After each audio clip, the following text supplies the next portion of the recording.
Friends, this is 12th physics, atomic and nuclear physics. In this class, we will discuss about the nuclear reactor, அணுக்கரு உலை. இந்த அணுக்கரு உலையை பற்றி நீங்கள் முன்னாடி நீங்கள் படிச்சிருப்பீங்க, தெரிஞ்சிட்ருப்பீங்க. Nuclear reactors only for generating the power system and also some reaction, some artificial radioisotopes நம்ம வெளிக்கொண்டாடுறதுக்கு யூஸ் பண்ணுறோம் அதை. So nuclear reactor is the major reaction for power generation. Right.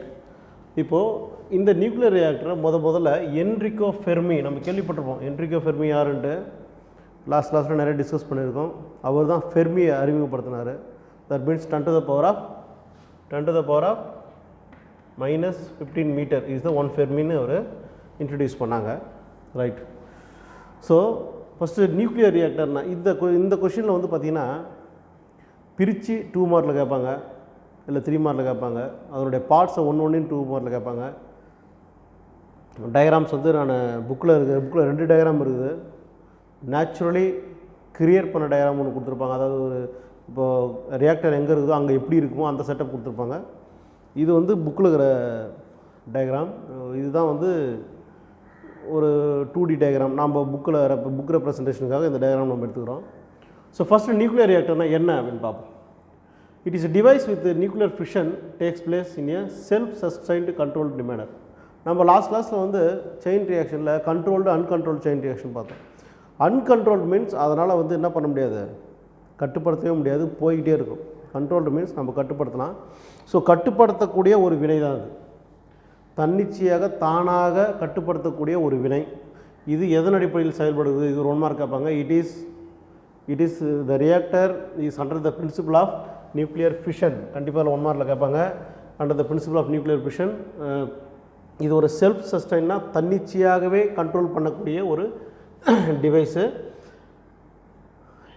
அதுலேருந்து ப்ரொடியூஸ் ஆகிற அந்த எனர்ஜி கியூ இருக்கு இல்லையா, அந்த எனர்ஜி என்ன பண்ணுறாங்கன்னா ரிசர்ச்சுக்காகவும் ஆராய்ச்சிக்காகவும் பவர் ஜென்ரேஷனுக்காகவும் யூஸ் பண்ணுறாங்க. அதாவது கரண்ட்டை தயாரிக்கிறதுக்காக. சரி, ரைட். இன்றைக்கி இப்போ இதில் என்னென்ன பார்ட்ஸ் இருக்குது பாருங்கள். இது பார்த்திங்கன்னா ஷீல்டிங்னு சொல்லுவாங்க. ஷீல்டுனா ஐ திங்க் மேக்ஸிமம் லெட்டாலான ஷீல்டு தான் இருக்கும். ஏன்னா கதிர்வீச்சுகளை வந்து வெளியே விடாத அளவுக்கு அந்த ஷீல்டு. ஸோ இந்த கட்டர் இருக்கு இல்லையா, இந்த பாக்ஸ் புக்கில் பிளாக் கலரில் கொடுத்துருப்பாங்க. இது எல்லாமே யுரேனியம் தான் எடுத்துக்கிட்டாங்க. இந்த 2-3 மெட்டீரியல் எடுத்து ஃபியூலாக எடுத்துக்கலாம். ஸோ இது யுரேனியம் பிளாக்ஸ். இது இந்த பிளாக்ஸில் இதை வந்து பாருங்கள், உள்ள ஒரு கழி மாதிரி விட்டுருவாங்க பாருங்கள், ஒரு லென்த்தாக விட்டுருப்பாங்க பாருங்கள். இது பேர் தான் கண்ட்ரோல் ராட்ஸ், கட்டுப்படுத்தும் கழிகள். இதனுடைய ஒர்க்கு நம்ம பார்ப்போம். முதல்ல பார்ட்ஸை சொல்லிடுறேன். இது ஒரு ஃபுல் செட்டப்டு, ஃபுல்லாக மூடி வைக்கப்பட்டது. க்ளோஸ்டி all the parts are included that. Next பாருங்கள், இதில் வந்து ஹாட் லிக்விடும் கொடுத்துருப்பாங்க, கோல்டு லிக்விடும் கொடுத்துருப்பாங்க. ஏன்னா வந்து ஹீட் அதிகமாக அதை கூல் பண்ணுறதுக்கு அது கூலண்ட் சிஸ்டம் யூஸ் பண்ணுவாங்க. நெக்ஸ்ட்டு இதில் மாடரேட்டர்னு ஒரு விஷயம் இதில் யூஸ் பண்ணியிருப்பாங்க. மாடரேட்டர் தனிப்பான்னு பேர். என்னென்னா டு கண்ட்ரோல் த நியூட்ரான்ஸ். ஏன்னா neutrons only essential for bombard the given nucleus into the daughter nuclei. அது நம்ம படிச்சிருக்கிறோம். அதுதான் இங்கே கொடுத்துருக்குறாங்க. சரி, ரைட். இப்போ இதில் என்னென்ன பார்ட்ஸு என்னென்ன ஒர்க் ஆகுதுன்றதை பார்ப்போம். ஃபஸ்ட்டு நம்ம இதில் என்ன எரிபொருள் ஃபியூவல் நம்ம என்ன எடுத்துக்கிறோம் அப்படின்னா அவங்க கொடுத்துக்கிறாங்க பாருங்கள். ஃபிஷனபிள் மெட்டீரியல்ஸ்லாம் பார்த்திங்கன்னா ஒன்று யுரேனியமாக இருக்கும் அல்லது பொலோனியமாக இருக்கும். ரெண்டுமே ரேடியேட்டிவ் மெட்டீரியல் தான். யுரேனியம் ஆர் பொலோனியம் எடுத்துட்டாங்க. எங்கே எடுத்துட்டாங்க? இந்த ஷீல்டு தான் யுரேனியமாக இருக்கும், பொலோனியமாக இருக்கும். இதில் யுரேனியத்தில் பார்த்திங்கன்னா மேக்ஸிமம் பார்த்திங்கன்னா 236 ஒன்று இருக்கும், 235 ஒன்று இருக்கும், 233 இருக்குது. அதை விடுங்க. இதில் மேக்ஸிமம் நம்பர்ஸ் வந்து 99.3. இப்போ மேக்ஸிமம் என்ன யூரன் 236 தான். அதனால் அது அதிக ஹை எஃபிஷியன்சி. அது நம்ம உடனே அதை எடுத்துக்கூடாது. High efficiency. அதுவும் பார்த்திங்கன்னா 235 வந்து 0.7 தான். கிட்டத்தட்ட 2 to 4% தான் தாக்கம் இருக்கும், மற்றபடி தாக்கம் இருக்காது. ஸோ அதனால் அதை எடுத்துக்கிட்டாங்க. ஸோ கேட்பாங்க என்ன நம்ம புக்கில் வந்து எதெல்லாம் எரிபொருளாக எடுத்துக்கிறாங்க 1 மார்க்கில் கேட்பாங்க. இப்போ இந்த டைப்ஸை இந்த பார்ட்ஸை பார்க்கும்போது என்னென்ன பாகங்கள், fuel, moderator, control rods, shielding, இது மாதிரி அண்ட் ஆல்சோ கூலிங் சிஸ்டம் இதெல்லாம் பார்க்கும்போது எப்படி கொஸ்டின் கேட்பாங்கன்னா what is the fuel used இந்த நியூக்ளியர் ரியாக்டர் 1 மார்க்கில் கேட்பாங்க. What is control rods, give example, what is the shielding, what is the cooling system, and then what is the moderator வந்து 2 மார்க்கில் 3 மார்க்கில் நிறைய வாட்டி கேட்கறதுக்கு வாய்ப்பு இருக்குது. அது பார்த்துங்க. அது மாடரேட்டர் அதனுடைய எக்ஸாம்பிள் சொல்ல போகிறோம். சரி, ரைட். இப்போ ஃபியூவல் என்ன ஃபியூவல் எடுத்துக்கினாங்க நம்ம புக்கை பொறுத்த வரைக்கும் யுரேனியம் 235 தான் எடுத்துக்கிட்டாங்க. ரைட். அடுத்தது இது என்ன பண்ணுன்னா இப்போ இந்த ஃபியூவல்லேருந்து இப்போ நியூட்ரான் ஒன்று வெளியே வரணும் இல்லையா? ஏன்னா நியூட்ரான் தான் போய் இந்த ஃபியூவல் என்ன பண்ணணும் மோதும். இந்த யுரேனியம் 235 எது வந்து மோதுது? நியூட்ரான் தான் வந்து மோடும். அப்போ இங்கே என்னென்ன எடுத்துக்கிறாங்க? ஃபஸ்ட்டு எரிபொருள் எடுத்துக்கிட்டாங்க, ஃபியூவல் எடுத்துக்கிட்டாங்க. அப்போ fuel means that is uranium. Then also neutron source. Neutron source means neutron is very essential to start the reaction. ஒரு வினையை வந்து அதாவது நியூக்ளியர் ஃபியூஷனில் நம்ம பார்த்துருக்கோம். நியூட்ரான்ஸ் தான் என்ன பண்ணாங்க போய்ட்டு அந்த யுரேனியத்தில் போய் மோதும். அப்போ தான் பேரியம் கிரிப்டான் கிடைக்கும். So here also neutron source is very important. ஒரு நியூட்ரான் சோர்ஸ் எடுத்துக்கிறாங்க. So first of all for fuel they can take uranium and polonium. In this reaction they can choose the uranium isotopes. Uranium isotope means uranium 236 is 99.3%, so more destruction. So that's why they can choose the 0.7% of uranium 235. Its intensity is 2 to 4% only. அதனால் அதை எடுத்துட்டாங்க. அடுத்தது also neutron source. ஒரு neutron source தேவை. ஏன்னா நம்ம last ஈக்குவேஷனை பார்த்து நியூட்ரான் சோர்ஸ் தான் போய்ட்டு என்ன பண்ணணும்னா அதை பாம்பர்ட் பண்ணணும். ஸோ நியூட்ரான் இது தான் இதனுடைய ஃபியூவலினுடைய ஃபஸ்ட்டு என்ன ஃபியூவல் எடுத்துக்கிறாங்க. Right. Then a mixture of beryllium with polonium or plutonium.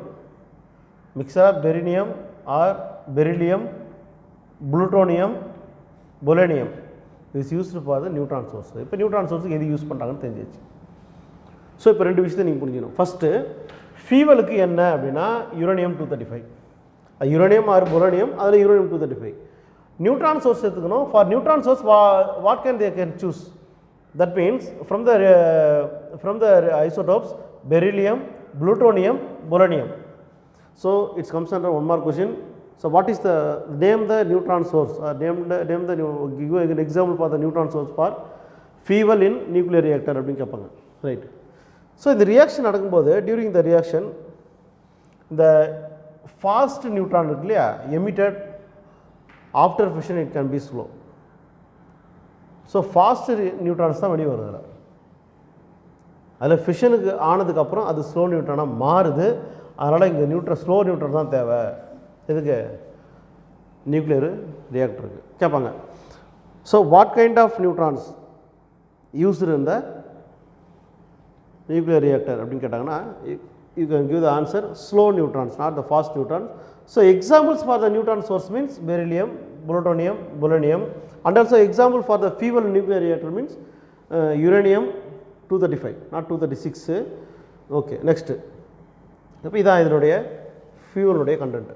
ஃபியூவலில் இந்த பாயிண்ட்லாம் முக்கியமாக இருக்கணும். ஒன்று என்ன fuel, and also what is the neutron source, and what is the example for the neutron source. So in the reactor the fast neutrons only first attack the radio active substance and then it becomes after such a reaction it becomes very slow. So நம்ம இங்கே slow neutron தான் நம்ம எடுத்துக்கிறோம் அப்படின்னு சொல்கிறாங்க. Right. Next பார்த்து moderator. இதுக்குள்ளே தான் இருக்கும். இந்த யுரேனியம் சோர்ஸ் இருக்கு இல்லையா, அதுக்குள்ளே தான் இருக்கும். மாடரேட்டர் என்ன பண்ணுது அப்படின்னா இட் இஸ் எ மெட்டீரியல். இது ஒரு material to converts fast neutron to slow neutron. இதான் ரொம்ப முக்கியம். அதாவது வேகமான நியூட்ரான்களை ஸ்லோ நியூட்ரானாக கண்ட்ரோல் பண்ணுது. எப்படி சார் அப்படின்னா ஃபஸ்ட்டு இந்த பெரிலியம், புளோனியம், புளூட்டோனியம் இருக்குல்ல, இதில் ஏதாவது ஒன்று எடுத்து நம்ம என்ன நியூட்ரான் சோர்ஸை கொண்டு வரோம். So from the neutron source the neutron fast neutrons are emitted and then moves to the substance, radioactive substance. It bombard the substance. After the bombard the substance, after the split into two nuclei, அது என்னவா மாறுதான்? Slow நியூட்ரானாக மாறுதான். அந்த slow நியூட்ரானாக மாறுறது யார் காரணம்? Moderator தான் காரணம். Okay. Next it has light nuclei to equal to mass of neutron. ஏன்னா இதில் இந்த மாடரேட்டில் இருக்கக்கூடிய ஃபியூவல் பார்த்தீங்கன்னா லைட் நியூக்ளியாக இருக்கும். அந்த லைட் நியூக்ளியை என்ன பண்ணும் அப்படின்னா இந்த நியூட்ரானுடைய மாஸ் இருக்கு இல்லையா அதுக்கு ஈக்குவலாக வந்துடும். அப்போ அது போயிட்டு என்ன பண்ணும், இருக்கிற வர நியூட்ரான்ஸை ஸ்லோ பண்ணி அதனுடைய வேகத்தை குறைக்கும், ஸ்லோ நியூட்ரான்ஸாக மாற்றும். ஸோ இந்த லைட் நியூக்ளியை என்ன பண்ணுது அப்படின்னா it collision with fast neutrons, அது கூட போய் மோதுது அண்ட் பிகம் ஸ்லோ. இப்போது வேகமாக ஒருத்தன் வந்துகிட்டே இருக்கிறான்னு சொல்லும்போது நம்ம அவனோட எப்படி சொல்கிறது, நியூட்ரானே லைட் நியூக்ளியை தான் உங்களுக்கு தெரியும். அந்த லைட் நியூக்ளியக்கு தகுந்த மாதிரி நம்ம வந்து கொடுக்குற மாடரேட்டர் சப்ஸ்டன்ஸ் இருக்கு இல்லையா, from the substance moderator substance we can give the I think moderator substance is like as lighter nuclei, ரொம்ப கம்மியானது நியூட்ரானுக்கு தகுந்த நியூக்ளியாக இருக்கணும். அப்போது அந்த வெயிட்டுக்குள்ளே நியூட்ரான் வேகமாக வரும்போது நம்ம போய் மோதினோம்னா இந்த வெயிட் இந்த மாதம் அந்த மாதம் ஒன்றா இருக்கும்போது அந்த வேகம் குறைக்கப்படுகிறது, it can be slow down. So அதுதாங்க சொல்கிறாங்க அது பிகம் ஸ்லோ. எப்படி ஸ்லோ ஆகுதுன்றது நம்மளுக்கு சொல்லியாச்சு. அடுத்தது இதில் என்னென்ன எடுத்துக்கிறோம் அப்படின்னா எதை மாடரேட்டராக எடுத்துக்கிறோம். மாடரேட்டராக இங்கிலீஷ் தமிழில் தனிப்பான்னு பேர். எதை எடுத்துனா heavy water, deuterium heavy water நம்ம எடுத்துக்கிறோம். கிராஃபைட் எடுத்துக்கிறோம், மோஸ்ட்லி நம்ம கிராஃபைட் தான் யூஸ் பண்ணுறது. So this is the graphite. பாருங்கள் இதுக்கு நடுவில் இருக்குது பாருங்கள், இதுக்கு நடுவில் வைக்கிறது தான் கிராஃபைட் இருக்கும். இந்த யுரேனியம் இருக்கு இல்லையா அதுக்கு நடுவில் இருக்கிறது தான் கிராஃபைட். ஸோ அந்த கிராஃபைட் என்ன பண்ணுது அப்படின்னா stacked the uranium blocks to form a large pile, ஒரு பெரிய ஒரு ஒரு பிணைப்பு மாதிரி அப்படியே ஒன்றா அப்படியே பக்கத்திலே இருக்கும். அப்போ தான் யுரேனியம் வந்து பாம்பேட் ஆகும்போது when fast neutrons comes to the uranium means automatically after the first reaction it can be becomes a slow neutron by this type of moderator, heavy water and graphite. Okay, so இது இப்போ நம்ம மாடரேட்டரில் என்ன பார்த்தோம் அப்படின்னா மாடரேட்டர்னா என்ன, it is a material to convert the fast neutron to slow neutrons and also the moderator becomes a lighter nuclei when equal to the mass of the neutron, then it can be collide with each other and then it becomes the fast neutron to slow neutron. அதாவது அது கூட மோத உடனே ஆட்டோமேட்டிக்காக என்ன ஆகுது, அந்த நியூட்ரான்ஸுடைய வேகம் குறைய ஆரம்பிக்குது. ஸோ ஸ்லோ நியூட்ரான்ஸாக மாறிடுது. இதுதான் வந்து மாடரேட்டர். சரி, அடுத்தது கண்ட்ரோல் ராட்ஸ். கண்ட்ரோல் ராட்ஸ் என்னென்னா கட்டுப்படுத்தும் கழிகள் அப்படின்னு சொல்லுவோம். அதில் பார்த்தீங்கன்னா கட்டுப்படுத்தும் கழிகள் வந்து பார்த்தீங்கன்னா இந்த மேலேருந்து இறங்குது பாருங்க, இதுக்குள்ளே போயிருக்கும். ஸோ அதை கட்டுப்படுத்தும் கழிகள் என்ன பண்ணால் இப்போ ஃபஸ்ட்டு கண்டிஷன் ஃபியூவல் எடுத்துக்கிட்டாச்சு, தென் ஆஃப்டர்வர்ட்ஸு நியூட்ரான் சோர்ஸு. மாடரேட்டர் என்ன பண்ணும், அந்த ஃபாஸ்ட் நியூட்ரானை ஸ்லோ நியூட்ரானாக மாற்றுது. இது வரைக்கும் ஓகே நம்ம பார்த்தோம். ஆனால் அதிகப்படியான நியூட்ரான்கள் வெளியில் வரும். More neutrons are liberated from the each 1/1 reactions. So it is called a chain reaction. Already I told, இப்போ செயின் ரியாக்ஷன் மாதிரி தான் அது போயிட்டுருக்குது. அப்போ 1 2 2 4 4 8 மாதிரி போயிட்டே இருக்கும்போது ஏகப்பட்ட நியூட்ரான்ஸ் வெளியே வந்துகிட்டே இருக்கும். ஸோ எல்லா நியூட்ரான்ஸையும் வெளியில் விட்டால் ரியாக்ஷன் கட்டுப்படுத்த முடியாது. அதனால தான் அந்த கண்ட்ரோல் ராட்ஸ் யூஸ் பண்ணோம். It adjust the fission rate சொல்கிறாங்க பாருங்கள், இதுதான் definition. It adjust the fission rate, பிளவுறுதுகளை கட்டுப்படுத்தும். அதிகமாக இப்போ பிளவுறுத ஃபிஷன் ரேட்டை கட்டுப்படுத்தினா ஆட்டோமேட்டிக்காக ரியாக்ஷன் ஸ்டாப் ஆகிடும். அப்போ நம்ம எப்போனா ஸ்டாப் பண்ணிடலாம், எப்போனா ஆன் பண்ணிடலாம். ஸோ அதுதான் முக்கியம். ஆன் பண்ணுறதுக்கு நியூட்ரான் சோர்ஸ் தேவை, ஃபியூவல் தேவை, ஃபியூவல் இருக்கும் நியூட்ரான் சோர்ஸ் தேவை. ஆனால் அதை கட்டுப்படுத்துறதுக்கு we have to use the control rods. Already we know that for each and every reaction, that means first fission, second fission, third fission, fourth fission, etc. etc. So for first fission, second fission, fourth fission means there is a fission takes place, so many neutrons are liberated. So the average neutron is 2.5. already we discussed in the chain reaction and also nuclear fission. நம்ம discuss பண்ணிட்டோம். ஏன்னா வந்து first இப்போ 2 beryllium krypton வருதுன்னு சொன்னால் யுரேனியத்துலேருந்து ஒன்றுத்தில் 2 neutron ஒன்றுத்தில் 3 neutron வரும். So ஆவரேஜாக 2.5 அதுதான் சொல்கிறாங்க. இப்போ கிட்டத்தட்ட each and every fission nearly 2.5 neutrons R emitted. ஏன்னா அது பேர் கண்ட்ரோல்டு செயின் ரியாக்ஷன் பேர். அதனால தான் ஒரு கண்ட்ரோல்டு 2.5 தான் ஆவரேஜாக சொல்கிறோம். ஸோ இப்போது ஒரு நியூட்ரான் மட்டும்தான் அலோட் பண்ண அடுத்தது. இது என்ன பண்ணுன்னா இதை கட்டுப்படுத்திட்டு இப்போ ஃபார் எக்ஸாம்பிள் 3 நியூட்ரான்கள் 4 நியூட்ரான் வெளியே வருதுன்னு சொன்னால் அதில் ஒரு நியூட்ரான் மட்டும்தான் அடுத்ததுக்கு அலோட் பண்ணும். இப்போ 2 பிரியுது, அந்த 2 திரும்ப இருக்கிறதும் போய் மோதுது அப்படின்னா அடுத்து வரது நம்ம ஏற்கனவே பார்த்துருக்கோம். 1 வந்து 3ஆவது 1 neutron for the next fission it converts into 3 neutrons. 3 into 9, 9 into 27 into extra. இதை நம்ம பார்த்தோம் எப்போ எனர்ஜி ரிலீஸில் நம்ம பார்த்தோம் இல்லையா. ஸோ அதே மாதிரி இங்கே பார்த்தீங்கன்னா அப்படி போனால் ரியாக்ஷன் கட்டுப்படுத்த முடியாது, ரொம்ப அதிக சேதாரம் ஏற்படுத்தும், டிஸ்ட்ரக்ஷன் ரொம்ப அதிகமாகிடுன்றதுனால the control rods choose only one neutrons to the next fission, anothers are absorbed by the control rods. புரியுதா? கட்டுப்படுத்த முடியலன்னா அப்சர்வ் பண்ணிங்க நியூட்ரான்ஸை. அப்புறம் இதில் கேட்மியமும் போரான் தான் என்ன பண்ணுறாங்க, கண்ட்ரோல் ராட்ஸ் எடுத்துக்கிறாங்க. இது இருக்கு இல்லையா, கண்ட்ரோல் ராட்ஸ் வந்து கேட்மியம் அண்டு போரான். மறந்துடாதீங்க, 1 மார்க்கில் கேட்பாங்க. யுரேனியம் பிளாக்ல இன்சல்ட் பண்ணியாச்சு. Okay, the average number of the neutron be maintained for 1 or greater 1. அதான் இந்த ஆவரேஜ்னா என்னப்பா இது? Average means only 1 neutron only maintained. தேவைப்பட்டால் ஒரு இன்னொன்று கிரேட்டர் தென் 1, அவ்வளோதான். அது மேலே கிடையாது. மேக்ஸிமம் 1 தான் மெயின்டைன் பண்ணணும். அதுதான் இதனுடைய கண்ட்ரோல் ராட்ஸோட வேலை. So the average number of neutron is 1. 1 இருக்கும்போது இட் இஸ் இந்த கிரிட்டிக்கல் ஸ்டேட், கரெக்டான ஸ்டேட்டில் இருக்கும், துல்லியமான ஸ்டேட்டில் இருக்கும். சப்போஸ் அதை விட அதிகமாகிடுச்சுன்னா, ஏன்னா கண்ட்ரோல் ராட்ஸ் அட்ஜஸ்ட் பண்ணால் தான் இந்த 1 இருக்கும் இல்லையா, 1 நியூட்ரான் எக்ஸ்ட்ரா வெளியே வரும். ரைட், இது greater then 1 means it is super கிரிட்டிக்கல்னு பேர். இது ஒரு 1 மார்க்கில் கேட்பாங்க. நம்ம சொன்னோம் இல்லையா, 1 இருக்கலாம் இல்லை கிரேட்டர் தென் 1 இருக்கலாம். 1 means critical state, greater then 1 means என்ன சொல்லுவோம் நம்ம, super critical state, which cause the major destruction. அதனால் ரொம்ப பாதிப்புகளை ஏற்படுத்தும். அதனால தான் கண்ட்ரோல் ராட்ஸோடைய வேலை என்னென்னா to control the neutron reflector. அதாவது நியூட்ரான் வெளிவருவதை, நியூட்ரான் லிபரேட்டர் வெளிவருவதை அதை கண்ட்ரோல் பண்ணும். ஸோ ஒவ்வொரு ரியாக்ஷனுக்கும் இன்க்ரீஸ் ஆகிறதுனால so it can be control the reaction into one neutron in the from the neutron source after bomber the uranium nucleus. Then 2 to 3 neutrons are liberated on the normal reaction, normal chain reaction, but control rods control the or observes the neutrons and gives the neutrons for the next state is only 1 neutron, not for more than 1. அதான் சொல்கிறாங்க, 1 இருந்தால் controllable, greater then 1 இருந்தால் uncontrollable, தென் super critical. So இது ஒன்றே கிரிட்டிக்கல்னு சொல்லிட்டான், ஒரு neutron வரதே critical. அப்போ அதனால் இந்த மாதிரி அதிக பாதிப்புகளை ஏற்படுத்தும் அப்படின்னு சொல்கிறாங்க. Next shielding. ஷீல்டிங் சொன்னால் அந்த இந்த யுரேனியத்தை ஃபுல்லாக சூழ்ந்தது பற்றியா, அதுதான் ஷீல்டிங். ஷீல்டிங்னா ஒரு தடுப்புரை மாதிரி, ப்ரொடெக்ஷன் மாதிரி. அது பூரா லெட்டு தான், லெட்டால் ஆனது தான் எல்லாமே. அதில் லெட்டு தான் என்ன பண்ணும், it observe the radiations, not liberate the radiation, only absorption only. So for protection against the harmful radiation, அதிக பாதிப்புகள் தரக்கூடிய கதிர்வீச்சு வெளியே வரதுனால, ஏன்னா யுரேனியம் எந்த ரேடியோட்டிவ் எலிமெண்ட்டாக இருந்தாலும் it can be liberate the 3 types of rays, alpha beta gamma rays. All the rays are cause the more problem for the mankind, also other living organisms.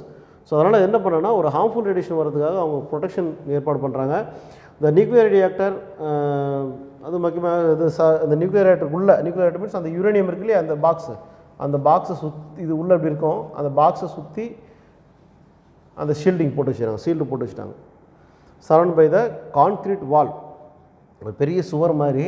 அந்த வால் பார்த்தீங்கன்னா அதனுடைய தடிமன், திக்னஸ் இருக்கு இல்லையா, 2 to 2.5 மீட்டர் இருக்குமா.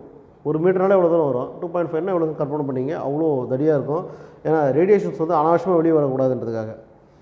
அடுத்தது பார்த்திங்கன்னா கூலிங் சிஸ்டம், குளிர்விப்பான்னு சொல்லுவாங்க, அதை தமிழில் குளிர்விப்பான். It removes the heat generator in the reaction core. அந்த ரியாக்ஷனில் வந்து எப்போ ஹீட் ப்ரொடியூஸ் ஆகும், அந்த ஹீட்டை வந்து கட்டுப்படுத்துறதுக்காக கூலிங் சிஸ்டமாக வச்சுருக்காங்க. இதில் எதெல்லாம் வந்து கூலிங் சிஸ்டமாக எடுத்துக்கிறாங்கன்னா, ஆர்டினரி வாட்டர், சாதாரண தண்ணி. ஏன்னா ஒரு ஹாட்டாக ஒரு இடம் இருக்கும்போது அதில் பச்சை தண்ணியை ஒரு ஊற்றுனோம்னா ஆட்டோமேட்டிக்காக அது கூலாகிறதுக்கு வாய்ப்பு. அதனால் heavy water, ordinary water, heavy water and liquid sodium. Sodium என்ன எடுத்துக்கணும், லிக்யூடு சோடியம். இதெல்லாம் வந்து கூலண்ட்டாக எடுத்துக்கிறாங்க. இது வரைக்கும் since it has very high specific capacity and large boiling point, அது கொதிநிலை ரொம்ப இது வரைக்கும்னா, இப்போ சப்போஸ் ஃபார் எக்ஸாம்பிள் ஆர்டினரி வாட்டரை வந்து அந்த ஹார்ம்ஃபுல் ரேடியேஷன், தட் மீன்ஸ் அந்த ஹீட் அதிகமாக இடத்த ஊற்றுறோம்னா அந்த தண்ணி என்ன பண்ணிடும், ஹீட் ஆகிடுமா. அப்போ கொதிநிலை அது அதிகமாக வரைக்கும் ஸ்பெசிஃபிக் ஹீட் கெப்பாசிட்டி, தன்வெப்ப ஏற்புத்திறன் சொல்லுவாங்க தமிழில். அது தன்வெப்ப ஏற்புத்திறன், அவருடைய எந்த அளவுக்கு வெப்பத்தை ஏற்றுக்குதோ அது வரைக்கும் அது ஒர்க்கில் இருக்கும், கூல் பண்ணும். அப்படி அது ஏற்றுச்சுன்னா அதுவும் ஹாட் ஆகிடும், அதுக்கப்புறம் அது வேஸ்ட். எப்படி ஒரு பேட்டரியில் டிஸ்டில் வாட்டர் அடிக்கடி மாத்திரம் பற்றி அதே மாதிரி தான், அதனுடைய தன்மை இருக்கிற வரைக்கும் அது ஒர்க்கில் இருக்கும். தென் இதில் முக்கியமாக பார்த்தீங்கன்னா இது ஹீட்டை என்ன பண்ணுன்னா கேரி அவேனா வெளியேற்றும், to the steam generation through the heat generator. எங்கன்னா ஸ்டீம் ஜென்ரேட்டரில் அந்த கொதிநிலை ஜென்ரேட்டர் இருக்கு இல்லையா, அதுக்கிட்ட ஹீட் ஜென்ரேட்டர் அந்த வெப்பம் அதிகமாக உள்ள இடத்துல வந்து ஸ்டீமாக மாற்றும். த ஸ்டீம் ரன்ஸ் த டர்பைன் ஏன்னா அதுதான் முக்கியமாக எல்லாமே கரண்ட்டு ப்ரொடியூஸ் பண்ணுற எல்லாத்துக்கும் டர்பைன் ரொம்ப முக்கியம். ரொட்டேஷனில் இருக்கும் டர்பைன் பார்த்துருப்பீங்க. அந்த டர்பைனில் ஸ்டீம் ரன் ஆகும்போது ஆட்டோமேட்டிக்காக என்ன ப்ரொடியூஸ் ஆகுது, எலக்ட்ரிசிட்டி ப்ரொடியூஸ் ஆகுது. இதுதான் இது செட்டப். இந்தியாவில் பார்த்தீங்கன்னா கிட்டத்தட்ட 22 ரியாக்டர்ஸ் இருக்குது. அதில் முக்கியமாக தமிழ்நாட்டில் வந்து கல்பாக்கம், கூடங்குளம் இப்போ தான் பிளான் பண்ணாங்க. கல்பாக்கம் வந்து ஏற்கனவே இருக்குது, நம்ம பக்கம் தெரியும் உங்களுக்கு. கிட்டத்தட்ட இதில் இந்தியாவுக்கு வந்து ஒரு 2% மட்டும்தான் நம்ம எனர்ஜியை நம்ம ரெக்வயர் பண்ணுறோம். இதில் தமிழ்நாட்டிலேருந்து கூடங்குளம் அண்டு கல்பாக்கம். ஸோ இது ஒரு பெரிய கொஷின், நியூட்ரான் நியூக்ளியர் ரியாக்டரு. ஸோ நல்லா படிச்சிங்க. ஸோ டயக்ராம்லாம் இந்த டயக்ராம் போட்டால் கூட போகுது எக்ஸாமில், அது போடணும்னு அவசியம் கிடையாது. இந்த டயக்ராம் போட்டுங்க. So what is nuclear reactor, what are the materials used for the fuel, what are the material used for the neutron source, and also what is moderator, what are the examples for the moderator, then what is control rods, what are the working of control rods, what are the examples used for the control rods. Next, what is shielding, then what is cooling system, example for the cooling system, and then how can the power generated electricity produced by the nuclear reactor. These are the questions asked from this part. Okay, thank you for watching this class. Thank you.